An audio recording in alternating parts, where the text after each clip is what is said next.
Und er erschien mir, und nun begann er mir die Geschichte zu erzählen, die ich nicht kannte. Ich kannte eine andere Version, aber nun erzählte er mir die wahre Geschichte mit den Dingen, die geschehen waren.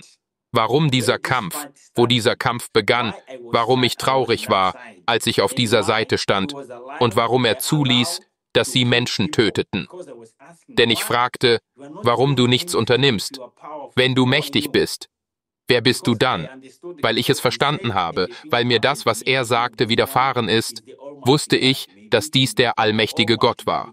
Vielleicht kann es der allmächtige Gott sein, der Schöpfer, denn wenn wir an den Schöpfer denken, kann der Schöpfer die Dinge durch sein Wort erschaffen. Wenn er etwas sagt, geschieht es in diesem Moment. Und in meinem Kopf sagte ich mir, das ist der allmächtige Gott. Warum erschien mir der allmächtige Gott, um mit mir zu sprechen, wenn ich nichts bin, wenn ich Staub bin? Am Ende, nachdem er mit mir gesprochen hatte und sagte, dass er derjenige war, der am Kreuz gestorben war, um mich zu retten und all jene Menschen zu retten, die an seinen Namen glauben, und dass derjenige, dem ich diente, die Dämonen und bösen Geister waren. Er wird daran denken, sie zu vernichten. Und er erzählte mir, nachdem er gekommen war, um darüber zu sprechen, wie er am Kreuz gestorben und auferstanden war. Und er stieg hinauf. Er ging in den Himmel und zeigte mir die von den Nägeln durchbohrten Stellen. Und nachdem er mir das gezeigt hatte, begann ich zu weinen, weil ich gegen meinen eigenen Vater, meinen wahren Vater, gekämpft hatte. Erinnere dich daran, dass ich selbst keinen Fehler gemacht habe, weil ich auf dieser Seite geboren wurde. Ich hatte keine Wahl, für mich selbst zu entscheiden. Alles, was sie für mich taten, ich folgte nur dem Weg, den sie für meine Geschichte vorgesehen hatten. Aber in diesem Moment weinte ich. Ich sagte, ich kämpfe gegen meinen eigenen Vater, meinen eigenen Schöpfer, und wie ich sagte, hatte er mich paralysiert. Er gab mir die Möglichkeit, von allem frei zu sein, und mein Körper war nun in Ordnung, und nach einiger Zeit sah ich zum ersten Mal lebendig aus.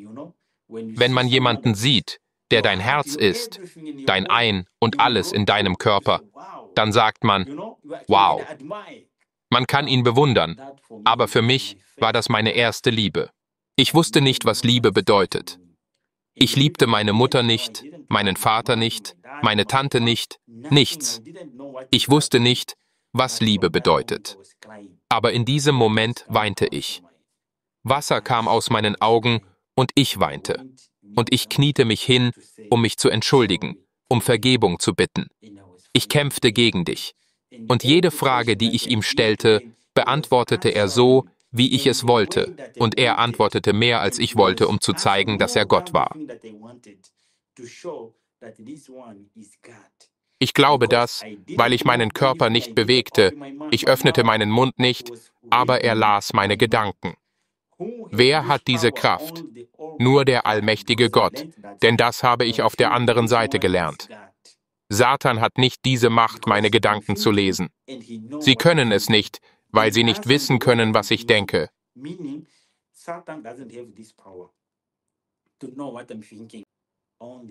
Nur Gott kann das. Und ich kniete nieder.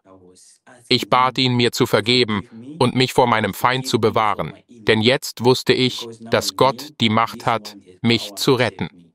Und bis zu diesem Moment diene ich ihm und bin am Leben, weil er mich aus dem Reich der Finsternis gerettet hat. Jesus ist unser Retter und er kann dich retten, egal was du tust oder wo du bist. Gott hat die Macht, dich zu retten, so wie du bist, und dir Freiheit und Frieden zu schenken. Ich spreche von wahrem Frieden von Gott. Das ist es, worüber wir hier reden. Gott liebt dich und liebt mich. Wenn man sein Buch liest und sich durch die dunklen Kapitel seiner Kindheit arbeitet, spürt man förmlich den Schmerz, die Trauer, den Konflikt, der durch den Mangel an Liebe entstanden ist. Und wenn man dann die Seiten umblättert und zu dem kommt, was Gabriel hier gerade erzählt hat, ist es, als würde eine Last von den Schultern des Lesers genommen. Man spürt diesen Frieden, der jedes Verständnis übersteigt, die Gegenwart des lebendigen Jesus Christus in seinem Zimmer, der seine Gedanken liest und ihm seinen Frieden schenkt. Und einer der beeindruckendsten Momente des gesamten Buches ist, wenn der Leser immer wieder von jenen geistigen Freunden hört und davon, wie sie rund um die Uhr bei ihm sind. Sie haben ihn buchstäblich nie verlassen. Jetzt hört er Jesus sagen, dass er sein ganzes Leben lang an Gabriels Seite gewesen ist. Gabriel hat ihn nur nicht gesehen, aber er war da. Jesus sprach stundenlang mit ihm und wies Gabriel an, sich denen anzuschließen, die zu ihm gehören, die das heilige Gesetz Gottes halten und das Zeugnis Jesu haben. Gabriel wusste bereits von diesen Christen, diesen 7-Tags-Adventisten. Ich erinnere mich, dass ich ihm mein Leben übergeben habe, damit er mich retten kann. Und ich möchte dein Jünger sein. Bitte bewahre mich vor meinem Feind. Und dann sagte ich habe Angst vor diesen Menschen, den Satanisten, dass ich niemandem von meiner Geschichte erzählen möchte, aber bewahre mich. Und er sagte, wenn ich dich sende, um etwas zu sagen, wirst du es sagen. Das sagte er mir. Und bevor er alles sagte, sagte er, ich sollte eine Bibel haben, die Heilige Schrift. Das ist sein Wort. Es kam von ihm. Lies die Heilige Schrift zusammen mit einigen Büchern. Er nannte mir die Bücher. Und ich weiß, dass alle Satanisten auf hoher und mittlerer Ebene diese Prophetin Ellen G. White kennen und dass Satanisten über den Geist der Weissagung Bescheid wissen. Sie wissen über den Geist der Weissagung Bescheid und sie wissen, wovon sie sprechen. Wenn ich über diese Sache spreche, werden alle Satanisten auf mittlerer und hoher Ebene, der Ebene, auf der ich war, die Dinge verstehen, die ich sage. Und er sagte mir, ich solle 6 Bücher lesen. Mit der Bibel 7.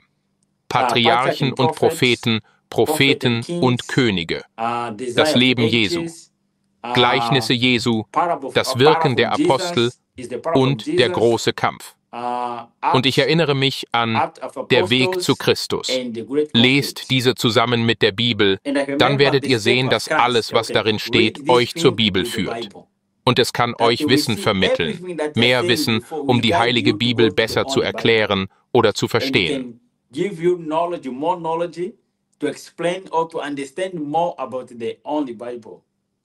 Ich liebe es, Schritte zu Christus immer wieder zu lesen. Jedes Mal, wenn ich lese, entdecke ich neue Dinge darin.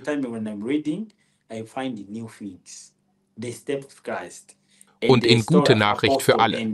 Und noch etwas. Vom Schatten zum Licht. Ich kann es immer wieder lesen. Es ist gut, es zu lesen. Bevor du sagst, dass du das nicht magst, lies es und schau, was die Autorin geschrieben hat. Und dann kannst du einen Vergleich anstellen zwischen dem, was in der Bibel steht, und dem, was in diesen Büchern steht.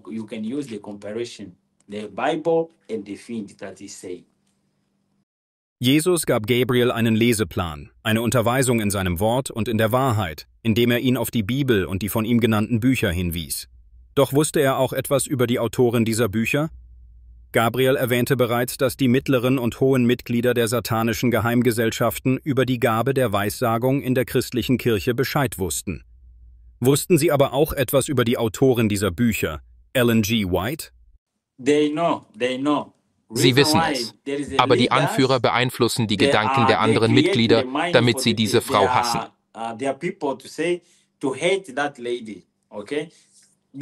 Man kann niemanden ohne Grund hassen.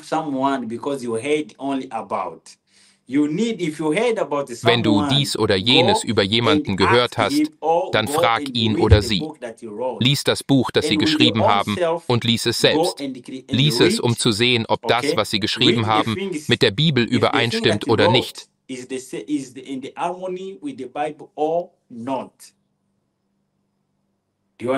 Verstehst du, was ich meine? Denn die Satanisten wissen es. Sie sagten manchmal, die alte Frau, die Frau des Mannes am Kreuz.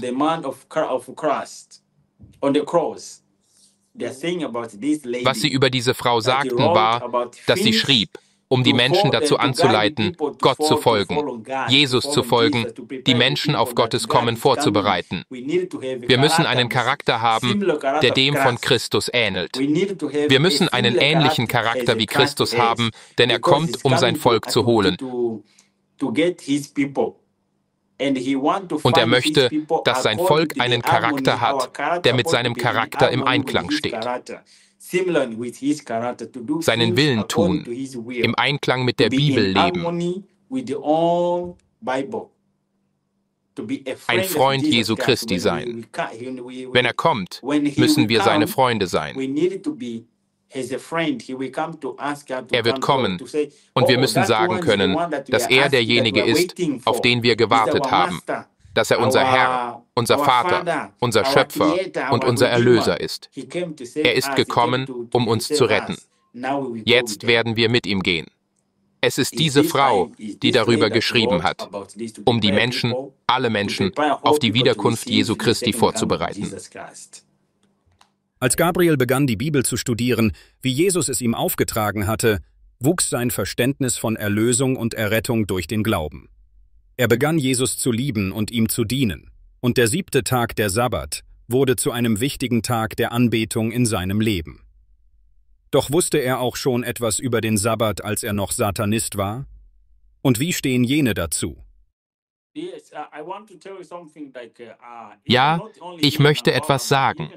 Nicht nur hier in Angola, sondern auch außerhalb. Die Adventisten von vor 20 Jahren sind nicht mehr dieselben wie die Adventisten von heute. Wisst ihr, dass viele Adventisten sich von den Prinzipien Gottes abwenden? Wisst ihr, viele Adventisten wenden sich von der Lehre der Bibel ab, von der wahren Lehre Gottes. Denn Gott hat diese Bewegung dazu berufen, Prediger und Missionare zu sein, um die Botschaft der 3 Engel aus der Bibel zu verkünden. Diese finden wir in Offenbarung 14, Vers 6 bis 12. Dort wirst du sehen, dass Gott diese Menschen, die er als ein bestimmtes Volk bezeichnet, nicht nur deshalb auserwählt hat, weil er nur diese Menschen hat.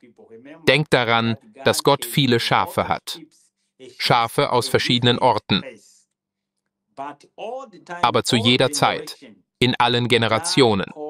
Gott hat ein Volk berufen, ein bestimmtes Volk für eine bestimmte Mission, um Gott zu vertreten und zu predigen oder den Menschen zu erzählen, was in dieser Generation wahr ist. Und Gott bittet diese Menschen, nicht weil sie seine einzigen Schafe sind, sondern speziell diese Menschen wegen ihrer Mission. Aber Gott hat Menschen in verschiedenen Religionen, an verschiedenen Orten. Aber er hat in allen Generationen, wie Israel. Die Israeliten waren das Volk Gottes, das besondere Volk Gottes. Aber Gott hatte nicht nur Menschen in Israel, er hatte auch andere, sogar in anderen Ländern. Er fand Menschen, die an Gott glaubten, an den wahren Gott, die den wahren Gott an verschiedenen Orten verehrten. Wir können diese Geschichte in der Bibel finden. Dort werden wir diese Dinge finden. Und in unserer Zeit ist es genauso. Es gibt Menschen, viele Menschen, die an Gott glauben, an verschiedenen Orten. Aber die Adventisten und auch andere Kirchen wissen es. Selbst unsere Freunde aus der katholischen Kirche sagen, dass die Protestanten, die wir derzeit kennen, die Adventisten sind. Und andere sind keine Protestanten. Warum? Wegen des Prinzips. Wenn man sich die Geschichte in der Bibel ansieht, wird man feststellen, dass alle Menschen den Sabbat, den 7. Tag nach der Schöpfung, einhielten.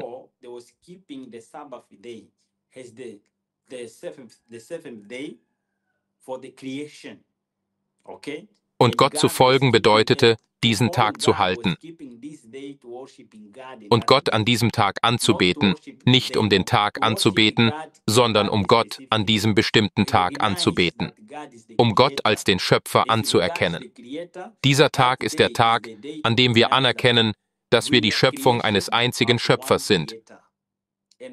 Und ihn an einem bestimmten Tag anbeten. Wir können ihn zwar jederzeit anbeten, das ist wahr, von Sonntag bis Freitag, aber am Samstag müssen wir ihn anbeten. Denn das ist der bestimmte Tag, den er bestimmt hat. Und er hat gesagt, dass dieser Tag heilig ist und dass wir ihn halten und uns an ihn erinnern sollen, weil ich der Schöpfer bin.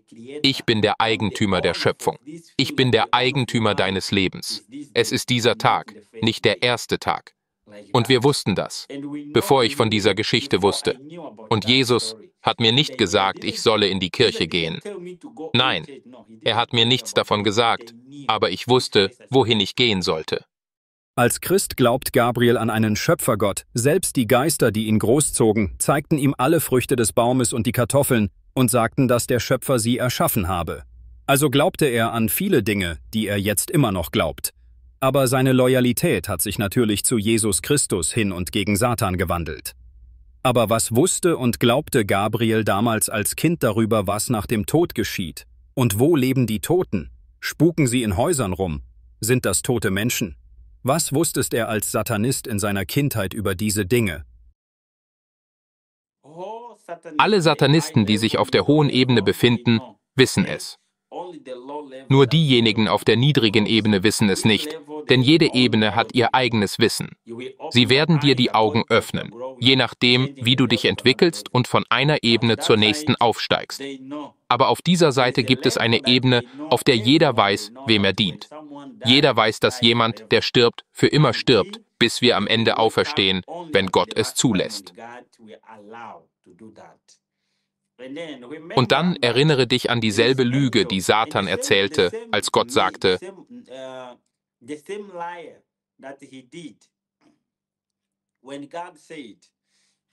wenn ihr eines Tages von den Früchten dieses Baumes esst, werdet ihr sterben. Und Satan sagte, ihr werdet nicht sterben.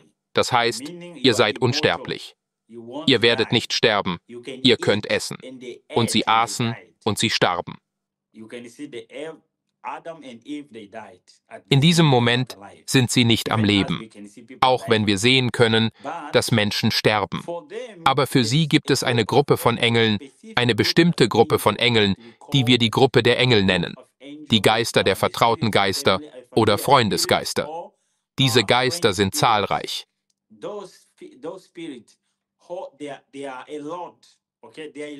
Sie sind sehr zahlreich. Ich würde sagen, es gibt mehr als 10 Milliarden Engel dieser speziellen Gruppe. Diese Gruppe, von der ich spreche, kann mehr als 10 Milliarden dieser Engel umfassen, die eine andere Funktion haben. Sie haben nur die Fähigkeit und die Kraft, sich zu verwandeln. Und diese Menschen, die gestorben sind, oder sogar ein Tier, es gibt Menschen, die Tiere so sehr lieben, wie Hunde, Katzen, jede Art von Tier, das man so sehr liebt. Und vielleicht ist dieses Tier oder die Person, die man so sehr liebt, gestorben. Und dann möchte man mit ihnen sprechen, weil man diese Person vermisst und manchmal an sie denkt. Und diese speziellen Engel sind Spezialisten. Sie haben die Fähigkeit und die Kraft, sich in alles zu verwandeln, in jede Person, jedes Tier, das gestorben ist. Es war lebendig, ist aber vor langer Zeit gestorben, um den Menschen, die noch leben, zu erscheinen und zu sagen, ich lebe an einem Ort im Himmel und es ist in Ordnung, mit Menschen oder mit den Lebenden zu sprechen. Ich erinnere mich an die Geschichte hier in Afrika. Selbst auf dieser Seite glaube ich, denn auf dieser Seite gibt es Menschen auf derselben Ebene, aber sie leben gemäß ihrer Kultur, die dort existiert. Hier ist es genauso, wie wir glauben, dass jemand, der stirbt, erscheinen kann, oder man glaubt, dass er gehen kann. Wenn er gut war, kann er in den Himmel kommen, oder wenn er schlecht war, kommt er in die Hölle. Das ist das Wissen, an das die Menschen glauben, es kommt von sehr weit her. Und Satan und diese Gruppe von Engeln sind Spezialisten darin, diese Sache im menschlichen Geist oder im Menschen zu bewahren, diese Tradition überall zu bewahren.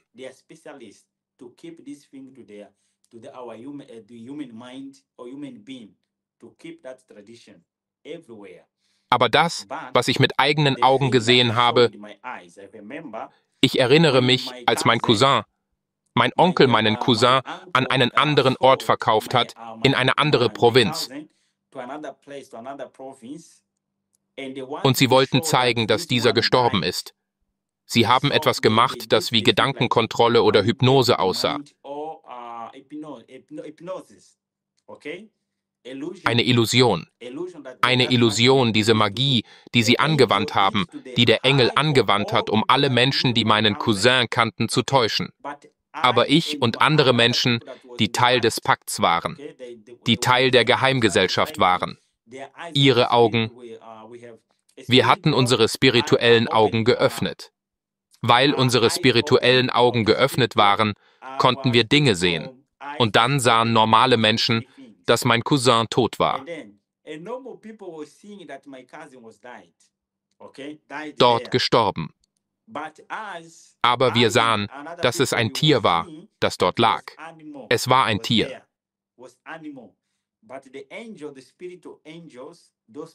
Aber der Engel, der Geist oder die Engel, von denen ich spreche, diese Engel manipulierten die Sicht aller Menschen, so dass sie eine Person sahen. Und sie nahmen diese Person mit und gingen zum Grab.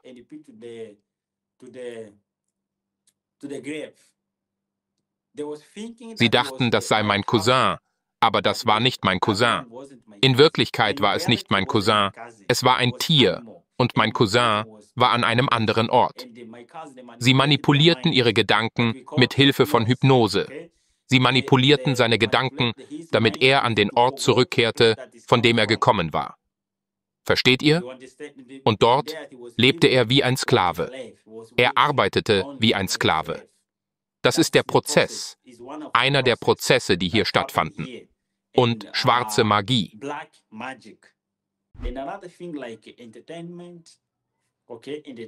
Und noch etwas wie Unterhaltung.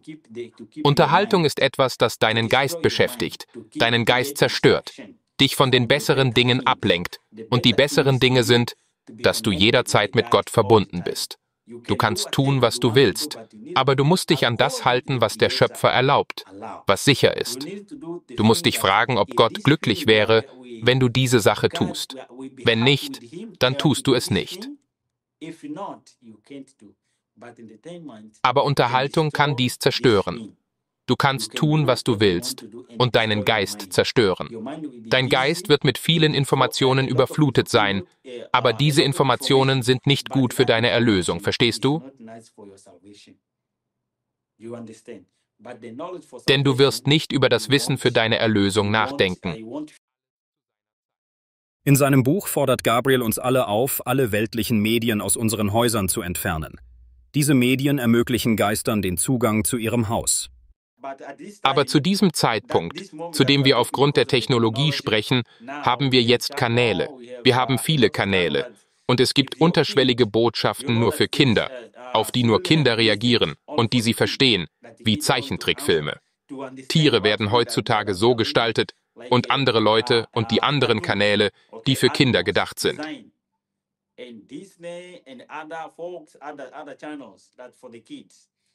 Sie werden feststellen, dass diejenigen, die diese Programme geschrieben haben, Satanisten sind. Und das ist nur Psychologie, damit Kinder es verstehen. Die Botschaft richtet sich an die Kinder, damit sie kommunizieren. Wenn du zu Hause zusiehst, wenn das Kind alleine zusieht, wirst du sehen, dass es anfängt, das zu wiederholen, was es lernt, weil es aus diesem Programm lernt, aus dem Cartoon, den es sieht. Und der Engel kann ihm in diesem Moment zu Hause erscheinen, um ihm zu befehlen und zu sagen, dass es das tun soll, was es gelernt hat. Und es wird anfangen, es zu tun. Das ist der Grund, warum viele Menschen fragen, warum ändern sich meine Kinder in ihrem Charakter? Er hat sich verändert. Er tut dies, er tut das. Das liegt daran, dass er mit dem Dämon spricht.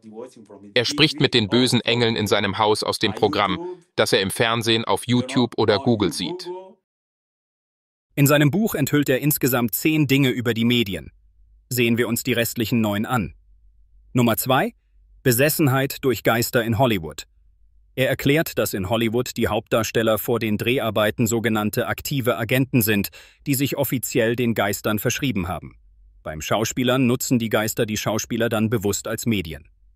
Lass die große Religion der Unterhaltung die Häuser der weniger Privilegierten erreichen, denn in dieser sozialen Kategorie finden wir die größte Anzahl von Gläubigen an ihn, der lebt, um zu lieben, und wir werden ihnen die Götter der neuen Ära für ihre Kinder, ihre Jugend und ihre Frauen geben, damit sie unsere Stars verehren, jeder nach seinem Vorbild, und damit sie aus dem Leben der realen Welt herausgenommen werden und in der irrealen Welt, der imaginären Welt, leben. Und damit sie bewusst und unbewusst unsere Götter verehren und ehren und die Geister verherrlichen. Nummer 3. Falsche christliche Anbetung.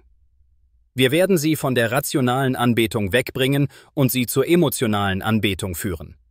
Wir werden sie die Erregung der Erlösung durch emotionale Ekstase, mentale und spirituelle Hypnose und durch emotionale Verzückung spüren lassen. 4. Tatsache über die Medien ist die Umkehrung der Moral. Die Medien haben zugegeben, dass sie die Moral und die spirituellen Werte umkehren, ebenso wie die Wissenschaft der Männer und das Bildungssystem. Das Lehrsystem oder Bildungssystem, sagten sie, gehöre den Geistern, und sie diktieren die Regeln. Man sollte ihnen niemals beibringen zu denken und logisch zu argumentieren, sondern vielmehr Informationen zu wiederholen und zu reproduzieren. 5. Einblick in die Medien. Sie versuchen, die Lebensmittel, die Luft, die Städte, die Schulen und die Nachrichten zu kontrollieren. 6. Von Satan benutzte Schreiber. Ich habe auch Autoren begleitet, die Geschichtsbücher und wissenschaftliche Bücher aller Art geschrieben haben, inspiriert und benutzt von den Geistern als Medien. Sport ist eine Religion, die größte der Welt.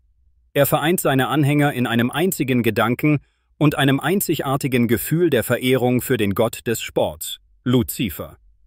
Die Mannschaften repräsentieren Armeen. Das Spielfeld ist das Heiligtum. Die Spieler sind Götter, die Schiedsrichter sind die Priester. Die Fans sind die Anhänger. Und die Geister säen in den Fans Gefühle wie Neid, egozentrische Eifersucht, Hass, mörderische Gedanken, Blasphemie, emotionale Ekstase, Feindseligkeit, Stolz, Arroganz, Gier, Wut, Ungeduld, mangelnde Selbstbeherrschung und übermäßiges Vertrauen in ihre Idolstars. So werden sie zu Sklaven des Systems. Sie beginnen, einander zu hassen, ohne überhaupt den Grund für ihren Hass in ihren Herzen zu kennen. Die Religion des Sports habe die meisten Anhänger auf der Welt, sagt er uns, weil sie Barrieren abbaut. Die Satanisten weihen sogar die Fußballplätze den Geistern, nachdem sie gebaut wurden. Nummer 8. Fiktionen oder Theaterstücke, Filme, Romane sind Mittel, die dazu dienen, Werte umzukehren und den Frontallappen jedes Menschen zu zerstören, um ihn wieder aus der realen und wahren Welt herauszureißen und ihn in die imaginäre und unwirkliche Welt zu führen. Und sie werden dazu benutzt, Luzifer als den Guten, als den wahren Christus darzustellen und Jesus als den Bösewicht. Nummer 9. Musik. Als Kind war es Gabrielles Aufgabe, Kinder zu beeinflussen, unter anderem durch Musik. Kein anderes Mittel ist so gefährlich, um negativ zu beeinflussen, wie Musik.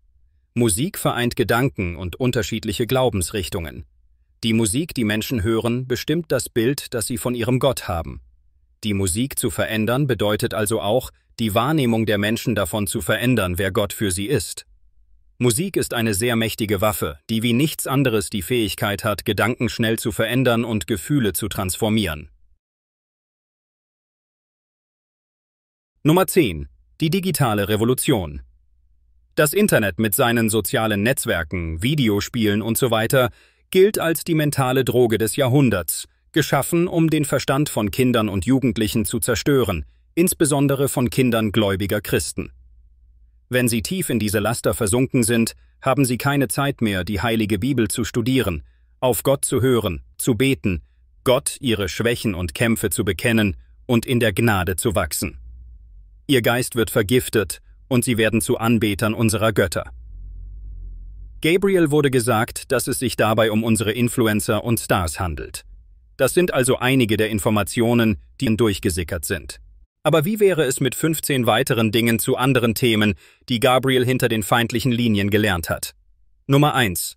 Ein Jesuitenpriester war auch Anführer ihres satanischen Kultes. 2.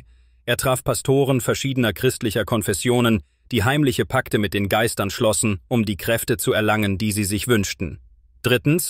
Mir wurde beigebracht, dass der beste Weg, Menschen zu versklaven, darin besteht, sie durch ihre religiösen, kulturellen, philosophischen, wirtschaftlichen, wissenschaftlichen und technologischen Überzeugungen gegeneinander in den Krieg zu schicken. Viertens. Wir säen Gefühle der rassischen Unterlegenheit und Überlegenheit, damit sie sich gegenseitig hassen. Wir schaffen Kriege, lernte er. Fünftens. Sie wollen die Weltbevölkerung verringern und eine neue Weltordnung durchsetzen. Sechstens.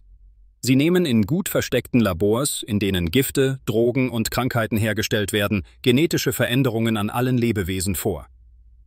Siebtens.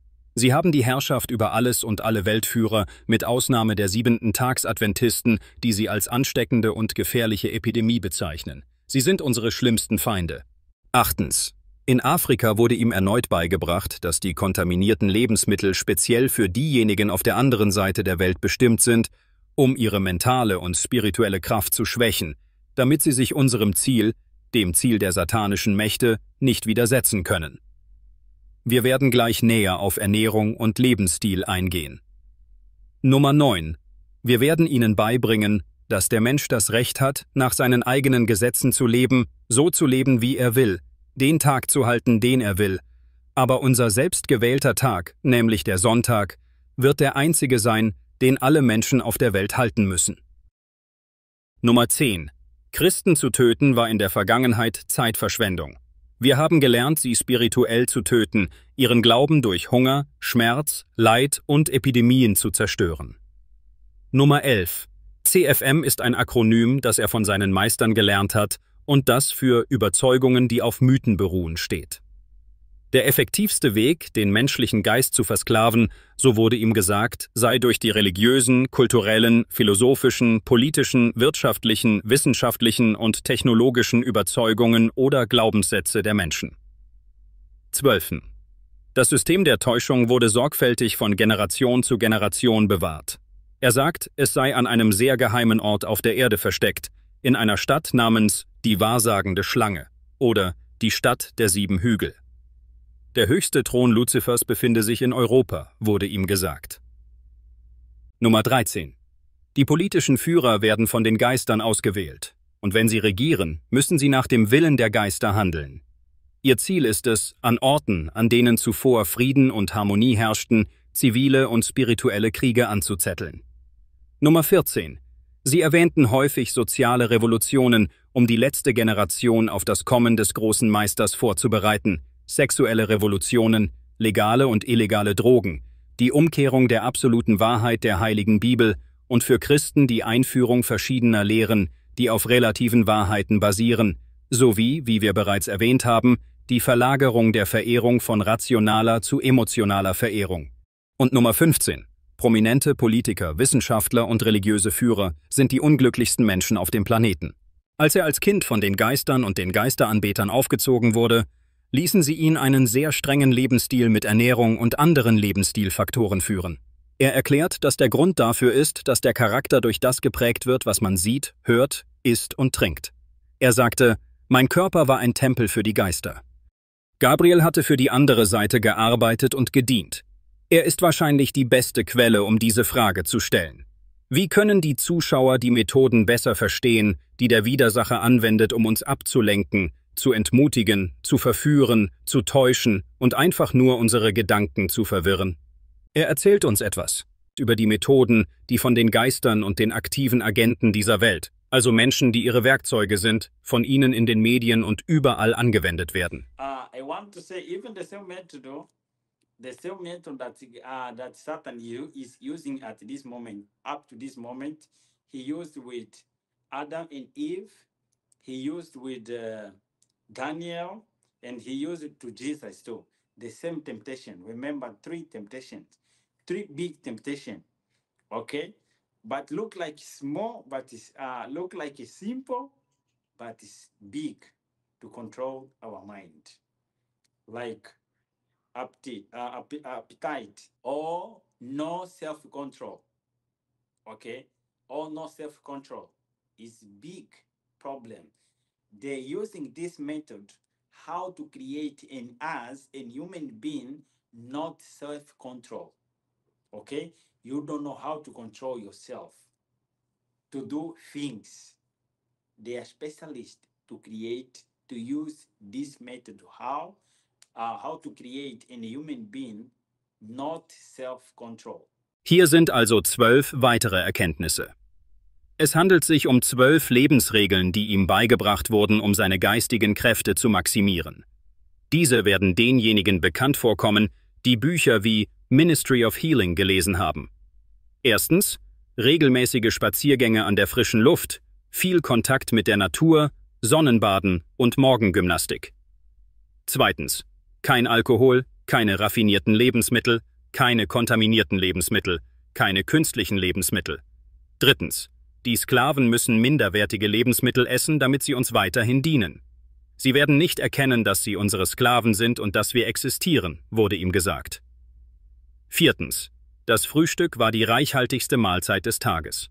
Fünftens, nicht zu viel essen, sonst verfault das Essen in dir.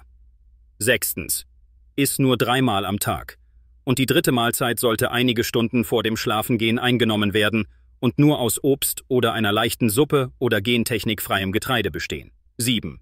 Iss zu festen Zeiten und kaue gut. Achtens, trinke Wasser 1 bis 2 Stunden nach dem Essen und 30 Minuten vor dem Essen, nicht während des Essens.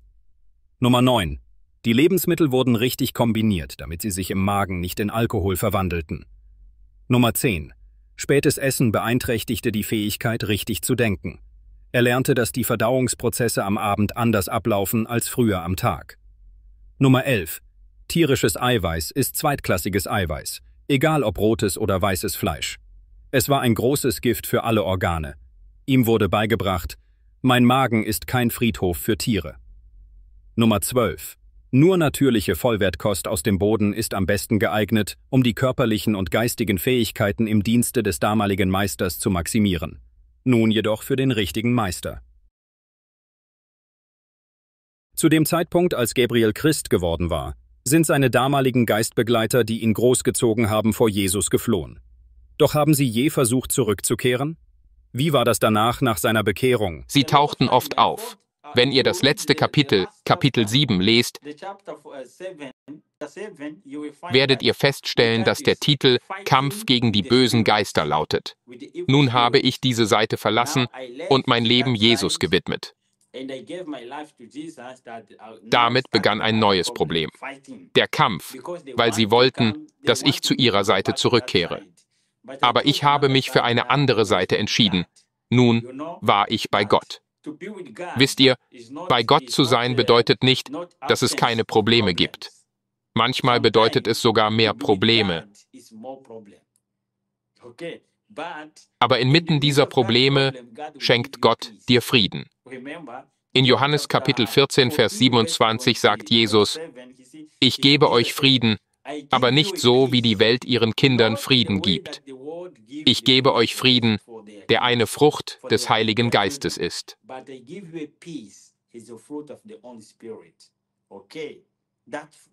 Dieser Frieden, wie in der Geschichte von Hiob, der litt. Er machte viele Probleme durch, die man sich nicht vorstellen kann. Wenn du ein Kind verlieren würdest, würdest du viel weinen, aber 10 Kinder gleichzeitig zu verlieren, die du so sehr liebst. Manchmal lesen wir nur und denken nicht darüber nach, was passiert ist oder über das Problem. Mit Gott zu sein bedeutet nicht, dass es keine Probleme gibt. Aber er sagte, ich werde inmitten der Probleme bei dir sein. Ich werde dir etwas geben, das die Welt dir nicht geben kann. Selbst Geld kann dir keinen Frieden geben. Du gehst ins Bett, du schläfst, aber du hast ein Problem. Aber du schläfst, als hättest du keine Probleme. Siehst du den Unterschied? Du hast ein Problem, aber wenn Gott bei dir ist, wirst du schlafen und dich ausruhen. Du wirst ihm vertrauen, denn mein Problem ist nicht mein Problem. Mein Problem ist das meines Vaters. Und mein Vater beschützt mich und kämpft für mich. Er ist bei mir. Das ist es, was ich gerade durchmache. Ich bin nicht allein. Ich bin bei meinem Schöpfer. Und das ist besser. Ich mache gerade viele Dinge durch, sogar in diesem Moment, in dem ich spreche. Aber ich weiß, dass Gott bei mir ist. Verstehst du? Bei Gott zu sein, ist eine andere Ebene. Ich glaube, dass Gott real ist. Gott ist wahr. Jesus ist mein Freund und er kann auch dein Freund sein. Aber wie zu erwarten war, wurde er von seiner Familie und seinen Freunden abgelehnt. Er verarmte. bis er schließlich nichts mehr zu essen hatte. Die Dämonen versuchten mehrfach, ihm das Leben zu nehmen, aber er wurde beschützt. Er wurde regelmäßig vergiftet, überlebte jedoch. Die Geisteranbeter fragten: Wie konntest du nicht sterben? Sogar Luzifer stattete ihm einen weiteren Besuch ab, und Gabriel forderte ihn im Namen Jesu auf, zu gehen. Und Satan sagte: Du wirst sehen, was es bedeutet, gegen mich zu kämpfen. Und ging. Als Gabriel sein Zeugnis zum ersten Mal auf Portugiesisch niederschrieb, erzählt er uns: Einige lachten mich wegen dieses Interviews aus, andere wandten sich von mir ab. Ich wurde von einigen herabgewürdigt und von anderen umarmt. Ich verlor Freunde und Gefährten. Die Leute auf der Straße redeten schlecht über mich. Er bat sie, es aus dem Internet zu löschen, weil er von seinen Freunden und seiner Familie verlassen wurde. Er erzählt uns: Ein gottesfürchtiger Mann ermutigte mich und sagte: Du wirst von Gott für einen wunderbaren Dienst mit Jesus Christus gebraucht werden. Hab keine Angst. Habe den Mut, dich den Menschen zu stellen, die dich herabsetzen und beschuldigen. Du bist gesegnet und gehörst zu Jesus Christus. Unser Herr wurde, als er hier auf Erden war, von vielen verachtet und gehasst und von wenigen geliebt. Gabriel sagt: Ich blieb ruhig und war bereit, mich den Menschen zu stellen, die mich herabsetzten und hassten, ohne zu wissen, warum. Ich verlor Freunde und Familie, aber mein Herr und Erlöser Jesus Christus schenkte mir neue Freunde und eine neue Familie. Gegen Ende des Buches gibt es viele Wunderberichte über seinen Dienst für Gott in den letzten Jahren, die ich Ihnen allen ans Herz lege, aber ich möchte Ihnen eine der Geschichten erzählen, die mir besonders aufgefallen ist. Er hatte einen Traum, in dem ein Mann am Morgen zu ihm kam, um ihn auf seine Farm einzuladen. Und in seinem Traum wurde ihm gezeigt, dass dieser Mann ihn töten würde, wenn er die Einladung annähme, und dass niemand da sein würde, um ihm zu helfen. Und genau das geschah am nächsten Morgen. Es war sein Onkel, der als regionaler Führer der römisch-katholischen Kirche die Messe hielt, wenn der Priester nicht verfügbar war. Sein Onkel war genau wie der Mann in seinem Traum gekleidet. Der Heilige Geist sagte ihm: Geh nicht hin, und sein Leben wurde verschont. Wir haben zwei verschiedene Arten von Agenten.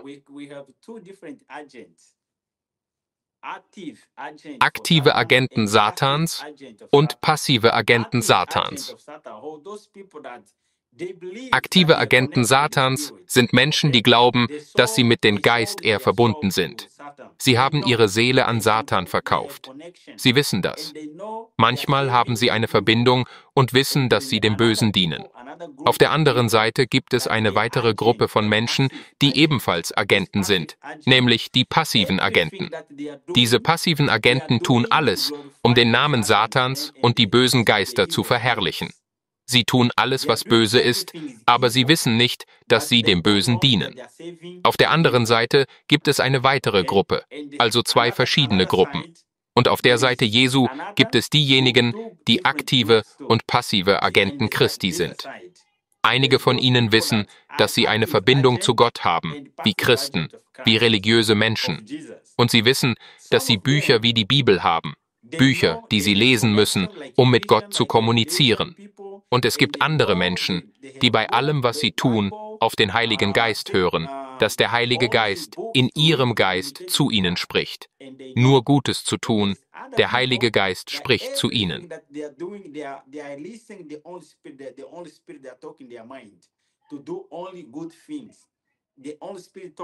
Wir wissen nicht, dass sie Dinge tun, um Gott zu verherrlichen. Wie jene Menschen, die noch nie von Gott gehört haben, noch nie von Jesus gehört haben. Aber der Heilige Geist ist in ihren Gedanken und er leitet sie und sagt ihnen: Mein Sohn, das zu tun ist falsch. Tu das nicht. Tu das, was gut ist. Sie tun Dinge, weil sie Nachfolger sind. Jetzt muss ich Gutes tun. Das ist nicht gut. Das ist schlecht. Sie folgen dem Heiligen Geist, ohne zu wissen, dass sie Gott folgen. Matthäus Kapitel 7, Vers 24, 25, 23, wo Jesus eines Tages sagte: Eines Tages wird der Tag kommen, an dem viele Menschen sagen werden: Wir haben alles in deinem Namen getan. Wir haben dies getan, wir haben das getan. Aber Gott wird sagen, ich habe euch nie gekannt. Wo? Geht weg von diesem Ort, denn ich habe euch nie gekannt. Gabriel erwähnte bereits, dass Jesus ein wenig mit ihm über den großen Kampf zwischen Gut und Böse, zwischen dem Widersacher und ihm selbst erzählt hat. Das war aber auch etwas, worüber er bereits ein wenig Bescheid wusste. Er kannte Satans Seite der Geschichte, die Lügen von demjenigen, der sich seinen Vater nannte. Doch er war nicht sein Vater. Er wurde nicht von ihm erschaffen. Es waren alles Lügen. Was hat er über diesen Konflikt gelernt? Von dem, was im Himmel passierte. Wer war Satan, als er noch ein heiliger Engel im Himmel war? Und was hatte er von Jesus darüber gelernt? Was weiß er aus der Bibel darüber? Einige dieser Dinge wusste er ja bereits vorher, nur mit einer falschen Interpretation. Was ich von ihm gelernt habe, war, dass er mir erzählte, wer der Morgenstern war. Er war ein mächtiger Engel im Himmel.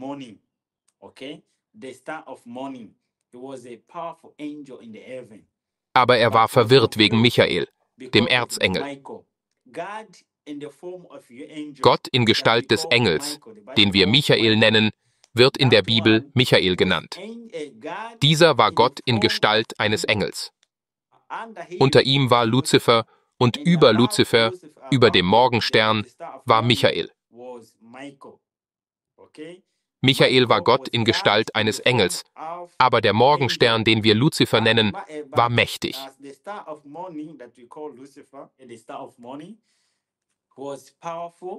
Über ihm standen nur Michael und Gott.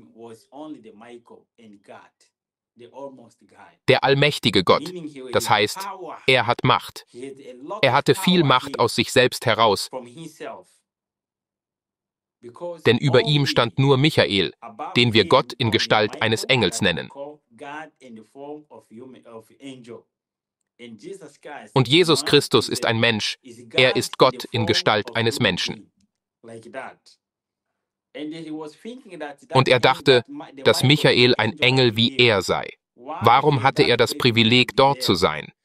Und er schuf alles, aber er wusste nicht, dass Michael Gott ist, der ihn erschaffen und ihm diese Macht gegeben hatte.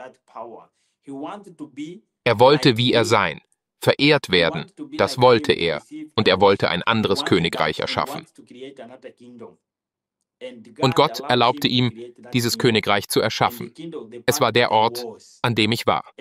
Und ich erinnere mich, dass er sagte, du kannst aus deiner eigenen Erfahrung bezeugen, dass du ein Mitglied dieses Königreichs warst, das er erschaffen hat. Und du weißt, dass das, was sie tun, nicht gut ist. Der Grund, warum du mich in deinen Gedanken gefragt hast, weil das, was du tust, nicht gut ist. Denn in diesem Königreich gibt es nur Böses. Und ich habe dir erlaubt, viele Menschen von meiner Seite zu töten, weil es dasselbe ist wie mit einem Samenkorn.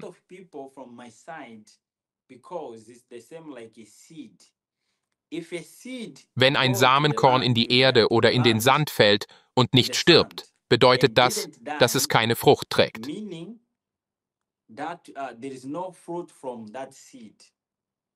Aber um einen anderen Samen zu produzieren, um eine andere Frucht zu produzieren, muss dieser Samen sterben. Wenn ein Samen stirbt, werden viele andere Samen daraus entstehen.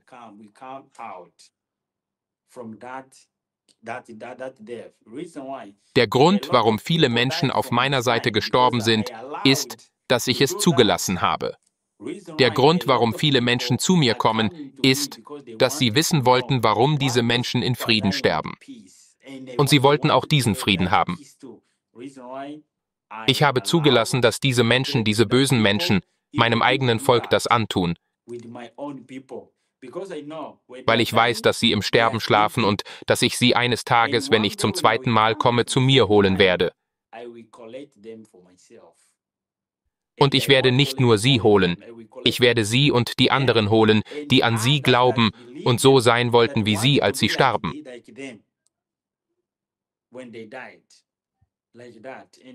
Und er erzählte mir viele Dinge über den wahren Charakter Luzifers und dass das, was ich gelernt habe, nicht wahr ist. Denn ich habe gelernt, dass dieser eine, der Mann am Kreuz, böse war. Der Böse. Derjenige, der unser Königreich zerstören wollte, der unser eigenes Leben zerstören wollte und meinen Vater und die anderen Geister zerstören wollte, weil er egoistisch ist. Er ist egoistisch.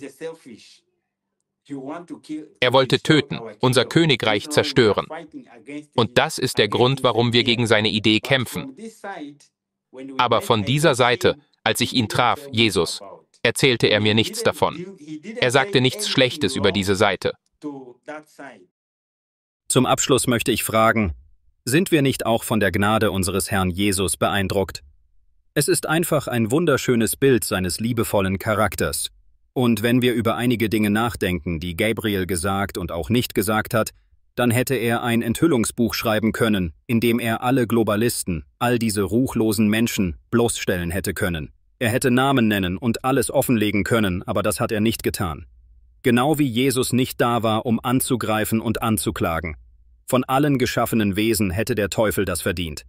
Aber Jesus hat einfach die Wahrheit gesagt. Und Gabriel hat dasselbe getan. Er hat die Wahrheit über seine Geschichte und über Gottes Liebe zu uns gesagt. Seid gesegnet, liebe Zuhörer und Freunde. Wisst, dass Jesus euch schon euer ganzes Leben lang begleitet hat.